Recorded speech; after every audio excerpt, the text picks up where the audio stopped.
This morning we have the great privilege of welcoming a very special guest, Advocate Mkhawane, who is the CEO of the Office of the Tax Ombudsman. Welcome to Network 24, Advocate Mkhawane. Now, this is a very important and special season for the Office of the Tax Ombudsman. So please tell us a little bit about the office and why is it so particular this time of the year? Look, you know that people are, this is a filing season, and being the filing season, it's better for people to know when they have issues, where to go. So this is particularly important.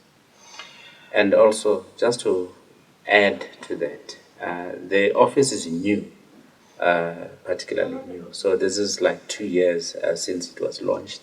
So not many people know about the office. So it's also an opportunity to be able to tell people. What is the background? When exactly and why did the Office of the Tax Ombudsman come into being? Look, the background is that back in the 90s, in the mid 90s, there was a proposal that came from the Cats Commission, which is almost a similar, commission like the Davis Commission. At that time, they proposed that there be an office of a tax ombud. Now, you know that SARS has got very wide powers. They are able to clean up your bank account without you knowing. Um, so, so in light of that, this wide powers that SARS has, there's also a need to have, an office that will make sure that the checks and balances are in place. So this office is there to protect the taxpayer rights in the first place and to also mediate between taxpayers and the revenue authority. And this service, this wide-ranging service to consumers, what does it cost to complain? Well, it doesn't cost anything. This is a free service. A taxpayer is actually paying for the running of this office. So the service is for free, and we really and the way in which we operate informally. Informally meaning that there are no rigid ways of dealing with the taxpayer or requirements for the one to lodge a complaint. Just for the interest of our viewers, Advocate Mkhawane, please explain to me how your office is structured. What teams do you have there attending to complainants' issues? Okay. Now, what we have, first of all, the head is the tax ombud himself is the retired Judge Bernard Mkhawane. He was the judge president of the North and South Gauteng High Courts. So he's the head, he's a tax ombud. I am the CEO in the office, and we have 4 divisions where the one division is, we call it the operations division, dealing mainly with the complaints that are coming to the office and attending to the resolution of those complaints. Yeah. And then we have a legal support, providing that legal support to the operations and in fact, the whole office. And then we have a communications division that is doing our communications and outreach, making sure that we sending the message out there to taxpayers about the office and the services that it provides. And lastly, we also have enablement, which is like an office support services. That's where it's housed with HR, finance, and other support structures. Very importantly, Advocate, how does one go about submitting a complaint? What avenues are there? Yes, the complaint has to be completed on a form. In fact, there's a form that is available on our website, and for those who are not able to reach our website or do not have access to the facility, there's always a phone in. We have a toll-free number. A person may phone to request that a form be sent. Either it can be by fax or by email. So that's the only thing that we require. So if a person is is doing the complaint on their own, they have to complete the form and then send it to us. They must just provide us with supporting documents.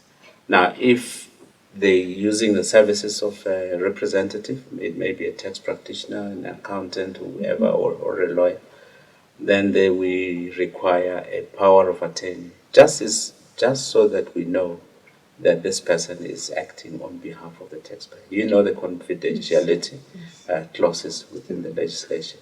Why is it so important that the complaint is submitted in writing? Well, it actually protects us. We actually get a good version, we avoid the he said, she said kind of situation. So it's very critical that they put it down in writing so we can be able to take the key elements.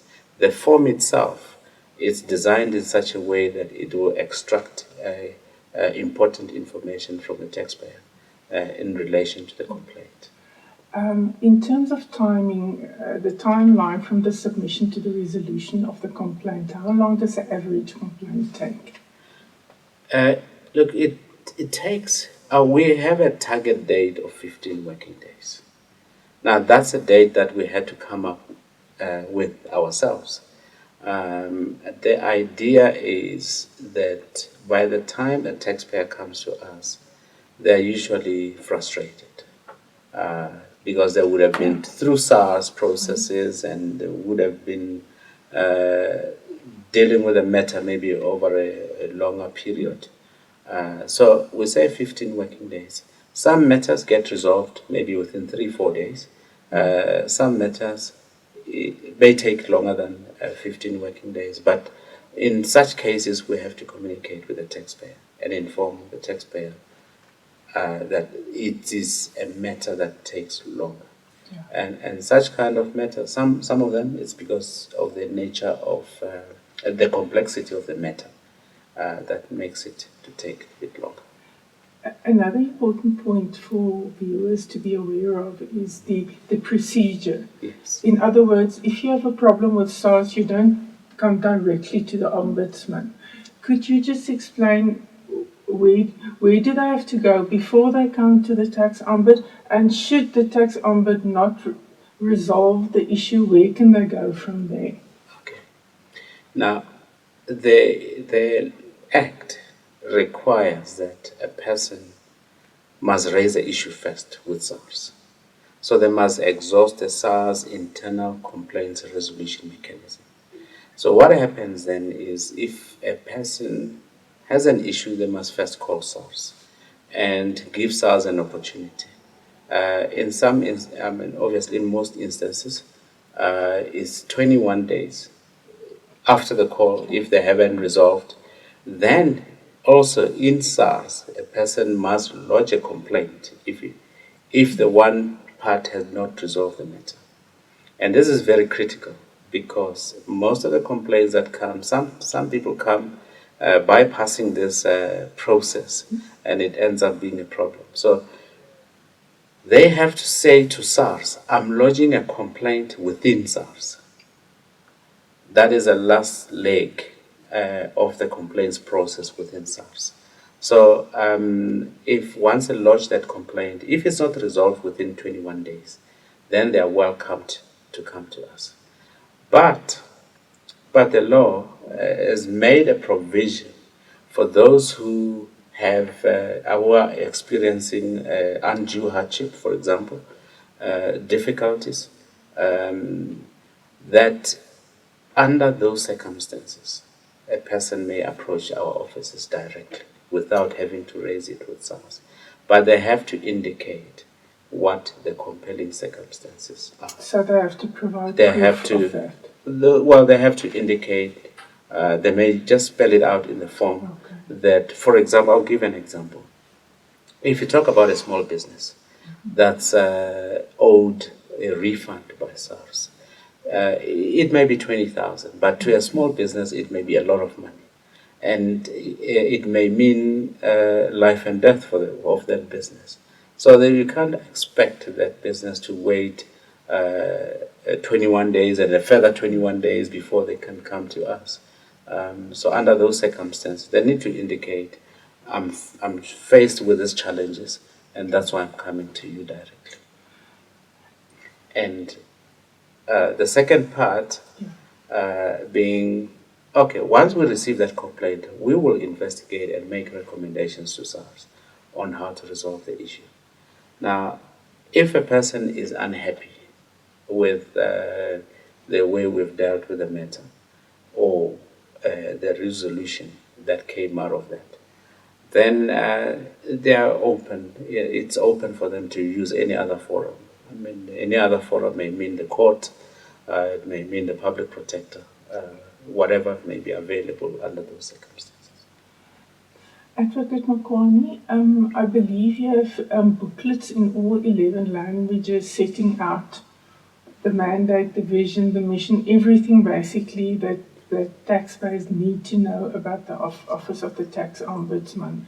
Could you tell me a little bit more about the booklets and also how viewers can go about obtaining them? The booklet, it's a complaints guide. It actually takes a person on a step-by-step basis on how to lodge a complaint. It also tells a person exactly what our mandate is, because we don't deal with all the complaints. And the complaints, maybe I should spell it out. There must be of a service-related nature or administrative-related issues or procedural issues. So this booklet, yes, it's available on the website, and it's available in all 11 official languages of South Africa. If somebody cannot download it from the website, where else can they find it? We have a toll-free number. So they can phone our office. What is the toll-free and then number? it says 0800 662 837. So they phone in, and the consultant will pick up the phone, and they may request the form to be sent with whatever mode that is available to the taxpayer. If it's fax, we can fax. If it's mail, we can mail. If they don't have any of those, we can always post it. Another important question. In the years that you've been operating, especially lately, what percentage of the findings have been in favor of the complainant versus in favor of SARS? Well, it's been approximately 80% in favor of the complainant. So, which gives us an indication that taxpayers do have genuine issues with SARS, and we have been able to assist them, and the resolution obviously in favor of SARS, in favor of the complainant. So, meaning that only 20% were in, I would not say completely in favor of SARS, because some of the issues may be simply that we had to refer them elsewhere to get the resolution of the matter. You touched on quite an important issue just now. Could you summarize for us what kind of complaints does the tax ombud handle, and what kind of complaints are not part of his mandate? Okay. The Act provides that our mandate should be to review and address complaints of a service, procedural, or administrative nature. Now, those issues must be coming from the application of the Tax Act by SARS. Now, people often believe that, or often think that it must just be income tax. It is all the acts that are administered by the Commissioner. So you have an issue relating to customs, not treated well by the customs official at the border post, or be it at the airport, and they did not provide a good service or the proper service, or they did not follow the right procedures, and the like. A person is welcome to complain to us. Now, you have acts like the Income Tax Act, issues relating to the Income Tax Act, issues relating to VAT, estate duty, skills development levy. There are a whole lot of acts that are administered by the commissioner. So anything that it's under, it's administered by the commissioner. And if you have a complaint in the way you were treated by SARS, you can come to the office. Now, it is service-related issues, like I said. But our mandate is restricted to some in other extents. For example, if you have an issue, you want to challenge the provisions of the Act, the Tax Act, or legislation, let me put it that way. We don't have a mandate to deal with it. Now, if you want to challenge the SARS policy, or what they call practice prevailing at the time within SARS, we cannot deal with it. But if it has got to do with the service, procedure, and administrative issues, we deal with it. So it's a partial limitation there. We only deal with we'll only deal with service-related issues when it comes to that SARS policy. Now, the third limitation is a matter that is subject to objection and appeal. Now, that is also a partial limitation. We cannot deal with the merits of the objection. We cannot deal with the merits of an appeal. But we can deal with the complaints relating to the delays in regard to the objections and appeals. And the last limitation is the fact that we cannot deal with matters that are before courts, be it the tax court, be it the normal high court. We cannot deal with such matters. But other than that, there are no further limitations.